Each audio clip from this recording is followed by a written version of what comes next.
A guerra que iria acabar com todas as guerras teve início a 28 de julho de 1914. Aquilo que os portugueses conhecem melhor a este respeito foi o que se passou na frente europeia, as mortes na Flandres.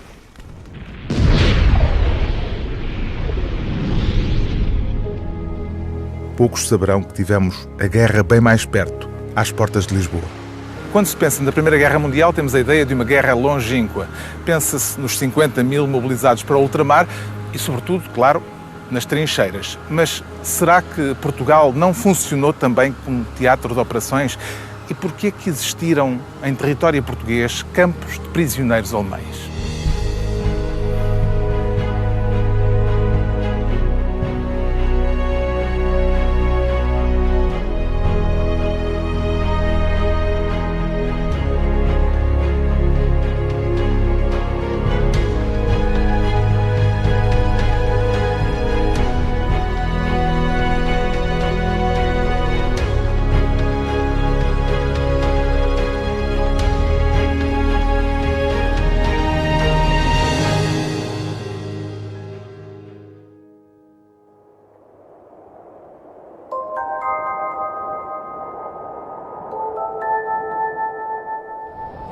No imaginário comum, a Primeira Grande Guerra desenrolou-se longe de Portugal.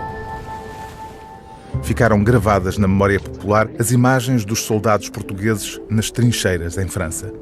Mas a descoberta dos destroços do primeiro navio da Armada Portuguesa a perder-se durante o conflito indica que, afinal, os alemães estiveram às portas de Lisboa. As imagens de cidadãos alemães em campos de concentração portugueses revelam um episódio pouco conhecido da participação de Portugal na Primeira Guerra. A Grande Guerra que chegou até Portugal não tinha trincheiras.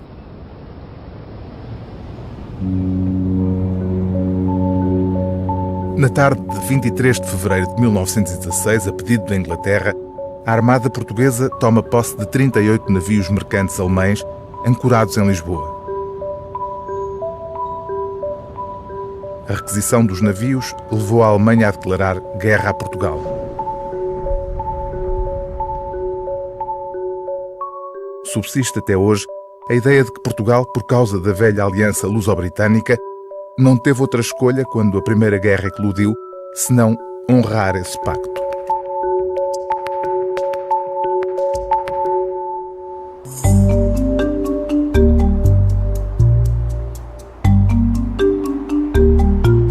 Por vezes, a realidade histórica esconde-se por detrás de explicações demasiado simplistas.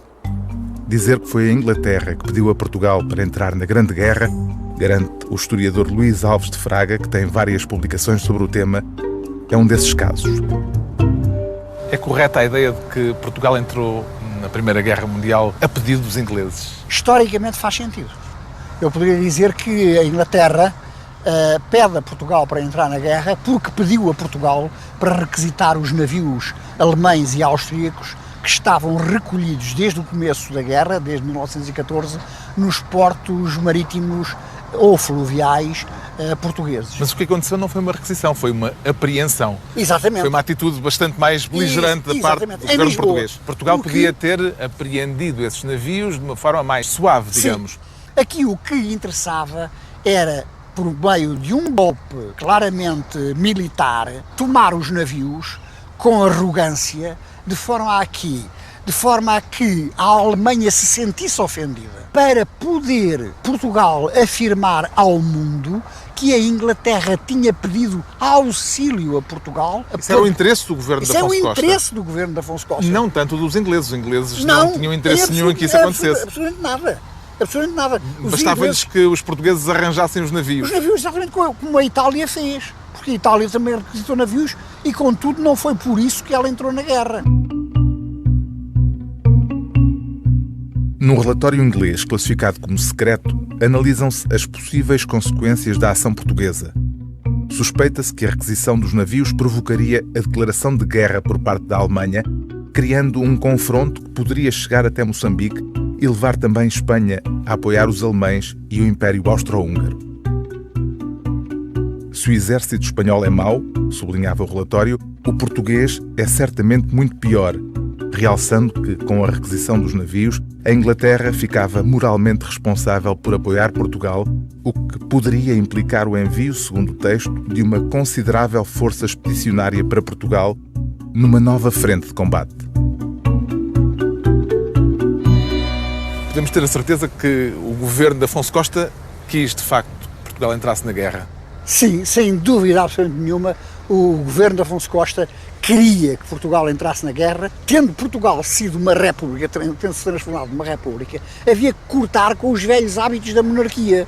E uma das formas de corte que podia haver e devia haver era o corte do posicionamento internacional de Portugal. De que modo é que, precipitando a entrada de Portugal na guerra, Portugal ficava menos dependente dos ingleses? Muito bem. É que estamos perante uma situação em que se sabe que Portugal é tutelado por Londres, Londres manda em Lisboa e no Império Colonial Português põe e dispõe das colónias portuguesas como bem entender, e por outro lado sabe-se que Portugal, numa situação de tutela, fará aquilo que a Inglaterra determinar. Ora bem, nesta perspectiva, nós podemos dizer que João Chagas, que é o homem que está no outro centro da Europa, que é Paris, João Chagas apercebe-se que, de facto, o adversário de Portugal é a Inglaterra, não é a Alemanha. O inimigo é a Inglaterra. E o ir para a guerra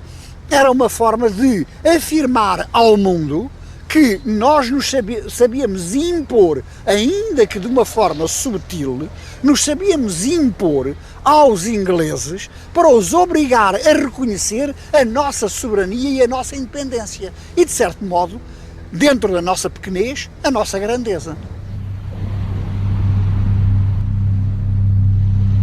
A atitude do governo português foi encarada pela Alemanha como uma provocação intencional, desencadeando uma resposta vigorosa. Houve uma intensa atividade de submarinos alemães na costa portuguesa.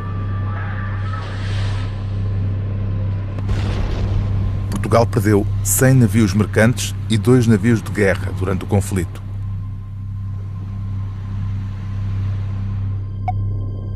O uso de minas subaquáticas foi uma prática comum na Primeira Guerra Mundial.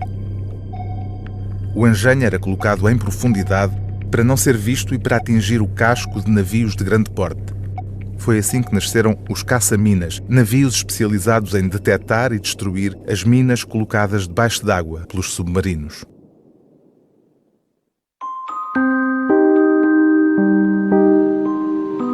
O Roberto Ivans, um arrastão de pesca convertido em caça-minas, foi um dos casos em que a Marinha Portuguesa requisitou navios civis para o esforço de guerra. A 26 de julho de 1917, o Roberto Ivans chocou com uma mina fundeada por um submarino inimigo na barra do Rio Tejo. Foi o primeiro navio da Armada Portuguesa a perder-se durante a Grande Guerra. Durante quase 100 anos, este incidente era referenciado 12 milhas a sul de Cascais, ou seja, a cerca de 22 quilómetros da vila. Mas os destroços da embarcação foram identificados recentemente pela equipa do Instituto Hidrográfico a bordo de um navio oceanográfico da Marinha e a sua localização encontra-se bem mais perto da costa do que se pensava. Para o historiador Paulo Costa, esta descoberta vem reescrever a história do conflito com a Alemanha na costa portuguesa.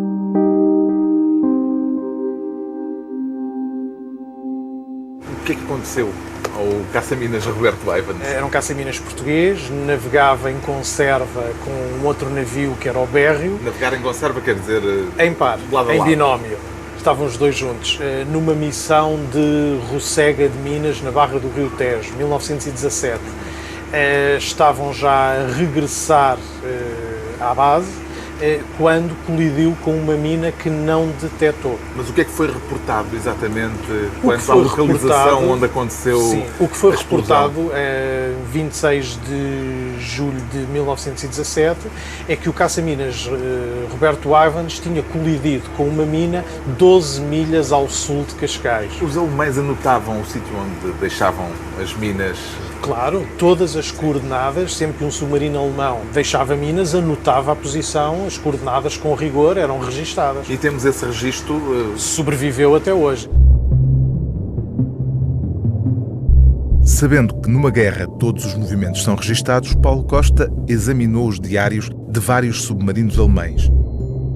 No final do 8º documento, o diário do UC-54, encontrou um mapa da costa atlântica portuguesa e do estuário do Tejo. Numa entrada do diário datada de julho de 1917, o capitão-tenente Heinrich 37 escreveu: 8 da manhã, mudamos rumo e ficamos a 8 milhas náuticas do Cabo Especial, ambos os motores em marcha lenta. 11h30, primeira mina deitada à água.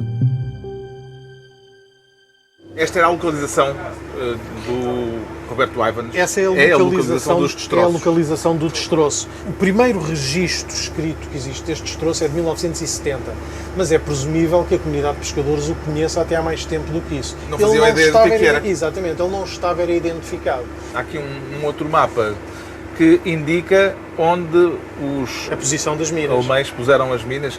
Obviamente que eles registavam a posição onde eram colocados os campos de minas. E sobrepõem-se, não é? Sobrepõem-se, sim. Seguindo as coordenadas, marcou-se o campo de minas numa carta náutica atual. Ou seja, as posições onde o comandante do submarino... Onde elas estiveram, onde foram colocadas em 1917. E aqui está, encostado ao destroço não identificado, que agora sabemos que é o Roberto Ivans. Isto é uma leitura feita por um equipamento que é um side scanner, dá-nos uma imagem lateral do destroço, tal e qual como ele repousa no fundo do mar. Percebemos a proa do navio e depois o campo de destroços, os vestígios, e conseguimos ver o que sobrevive da estrutura metálica do navio. Portanto, isto são as vigas e as escotilhas de acesso ao porão. Está muito destruído. Mas ainda parece um caça-minas. Parece um navio. E também não nos podemos esquecer que ele afundou-se com uma explosão. Portanto, a popa do navio não existe. Ele não está lá.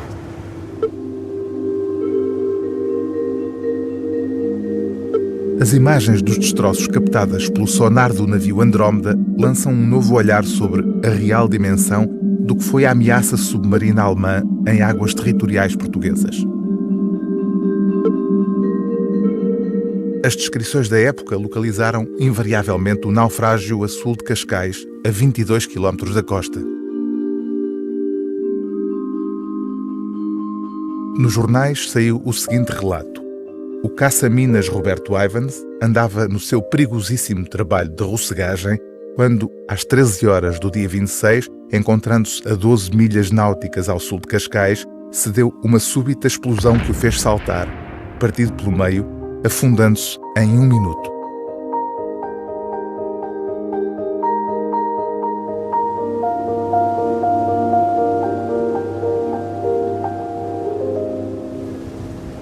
Portanto, o Roberto Ivans estará aqui na linha do Bugio. A posição onde ele está é distinta, não tem absolutamente nada a ver. Ele está a apenas 4 milhas náuticas ao sul do farol do Bugio. Ou seja, é uma diferença imensa. É a diferença entre dizer-se que ele se perdeu realmente lá longe ou estar à porta de Lisboa. Terá havido manipulação dos dados? Foi encoberto. Qual era o objetivo desse encobrimento?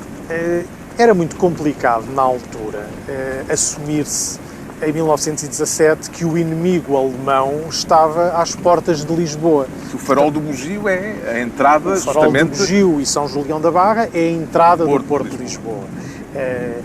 Um submarino alemão esteve aqui e deixou minas mesmo aqui. E outros houve que tentaram entrar no porto e que estiveram aqui no mesmo local.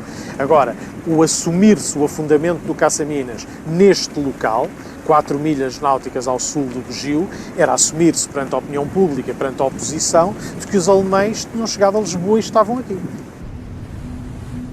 Praticamente ao mesmo tempo que o Roberto Ivans se afundava, decorriam as sessões secretas da Câmara dos Deputados, onde se discutia o envolvimento de Portugal na Grande Guerra. A verdadeira localização dos destroços, segundo o historiador Paulo Costa, parece ter sido propositadamente ocultada. Não foi este o único caso em que o governo português terá mantido factos em segredo.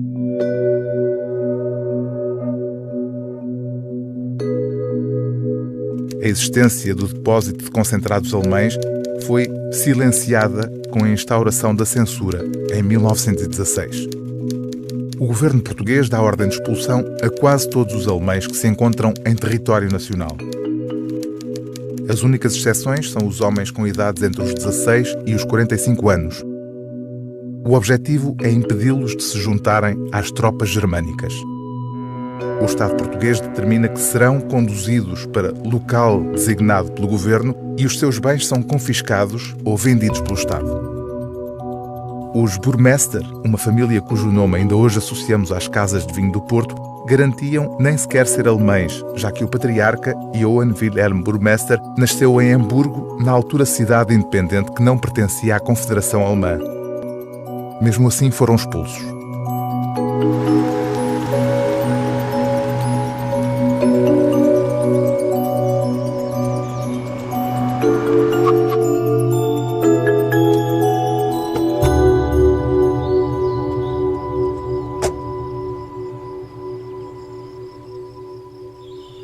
Então, Sr. Oscar, como é que a família Burmester se estabeleceu em Portugal? Foi o JW? Foi o meu bisavô, o Johann Wilhelm Burmester. Foi o primeiro que veio com 24 anos num veleiro de Hamburgo diretamente ao Porto. Isto foi ainda na primeira metade do século XIX. Isso foi em 1830 e tal. 1834. E ele veio trabalhar para uma firma, Manuel de Clemus Braun. O velhote morreu e os filhos venderam-lhe a firma. Os burmesters eram, de facto, uma potência ricos. Temos aqui a fotografia de família. Este é o patriarca? É o patriarca, com a mulher, e os 9 filhos. É o Gustavo, o mais velho. Adolfo é o do vinho do Porto. Que é o teu bisavô. E o mais novo é o meu avô. Eram todos portugueses já? Portugueses. Aliás, na altura não havia aquela preocupação que há hoje em dia, ou rigor, com a nacionalidade que as pessoas têm, não é? Tinham nascido em Portugal, portanto sentiam-se portugueses. Entretanto, chega a Primeira Guerra Mundial e aí os alemães, os descendentes de alemães em Portugal, foram muitos deles levados para os Açores.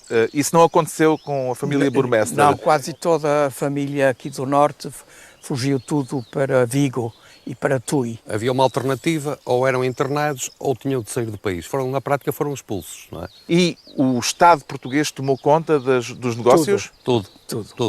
Como é que a família depois conseguiu reaver e voltar a estabelecer-se em Portugal? Reaver a propriedade que tinha e que deixou cá?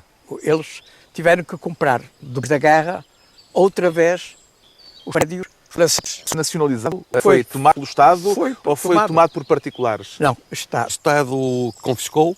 E pôs à venda. E vendeu imensa coisa, não é? Já nem muita coisa não foi possível recuperar. Agora, mal da história é que o Afonso Costa saiu posterior com um decreto para justificar o roubo e aproveitou e tomou conta de tudo aquilo, apesar deles serem portugueses. Ficou alguma mágoa na família com tudo isto? Sim, mágoa tem de haver forçosamente, mas as histórias principais que eu ouvi tentavam dar o lado mais agradável da questão. Eu estou vivo por causa da Primeira Guerra, senão o meu pai não tinha conhecido a minha mãe, portanto...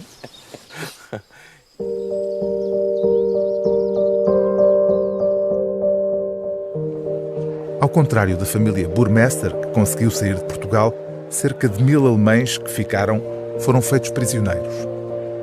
Nos meses seguintes, depois de publicado o decreto de expulsão, foram chegando a prisões improvisadas centenas de alemães provenientes de Portugal e das colónias, incluindo as tripulações dos navios capturados em fevereiro de 1916 nos portos portugueses. O Forte de São João Batista, que chegou a ter 750 prisioneiros, era o principal. Como rapidamente ficou sobrelotado, foram criados 2 novos depósitos nas Caldas da Rainha e no Forte de Peniche.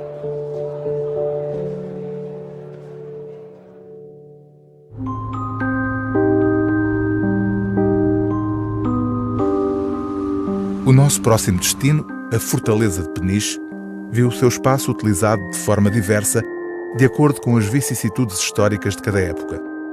Foi uma praça militar de importância estratégica vital, abrigo de refugiados boeres da África do Sul, prisão política do Estado Novo e, durante a Grande Guerra, um campo de prisioneiros.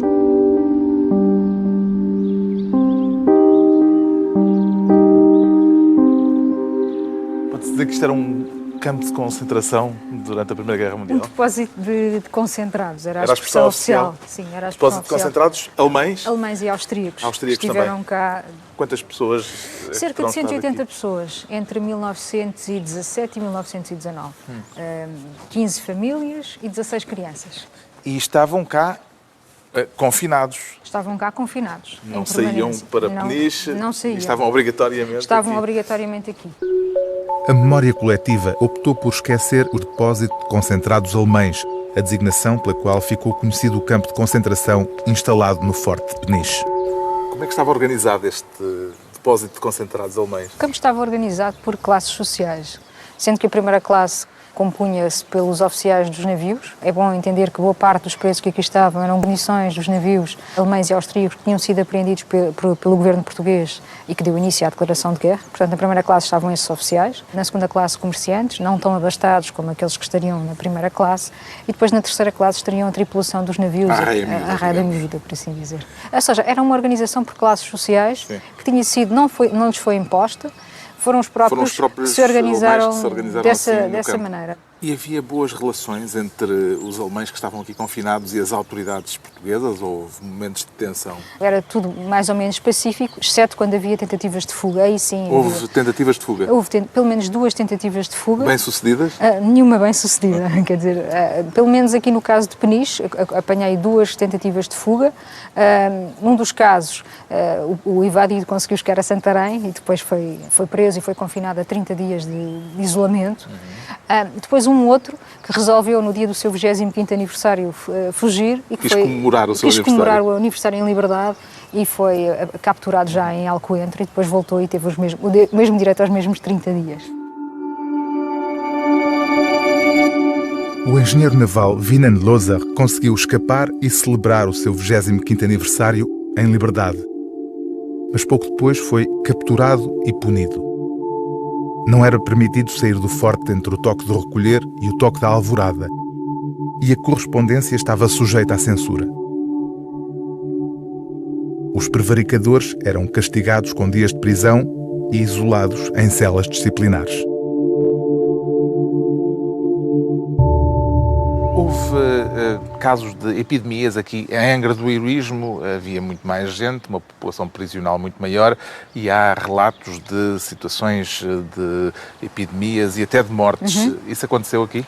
Quer dizer, a questão das condições de higiene foi sempre uma questão que foi muito colocada. No caso de Angra do Heroísmo, houve um caso bastante conhecido de tifo, que foi uma epidemia que teve grandes consequências, matou várias pessoas e teve um impacto tremendo. Os alertas eram constantes para as questões da higiene, o facto de não haver saneamento básico, as próprias condições da água que era distribuída aos presos não teria as condições consideradas adequadas. Isso aqui passou-se também? Passou-se. Não há relatos tão grandes de casos de doenças. Também havia muito menos gente. Havia muito menos gente, mas a verdade é que sim, se passou. As condições de saúde não seriam as mais indicadas. Em todo o caso, em Angra do Heroísmo morreram mais prisioneiros do que aqui, onde há apenas um único caso registado de uma morte durante o período de confinação. Um único caso de uma morte registada, também é sintomático. Que é o deste senhor Arno Reinhold, cuja lápide está aqui, não é o túmulo.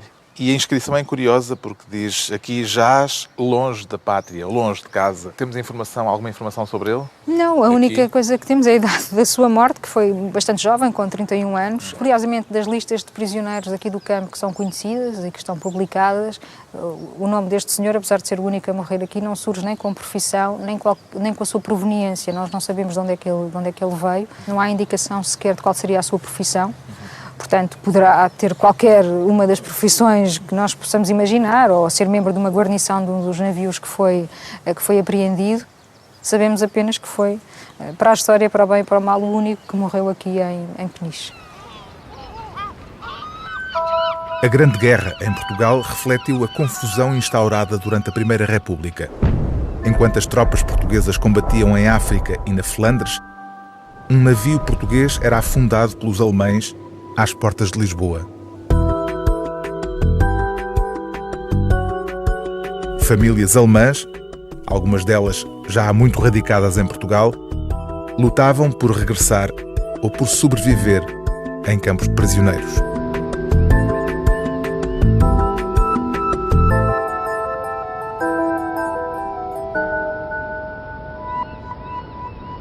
O armistício que pôs fim à guerra foi assinado no dia 11 de novembro de 1918.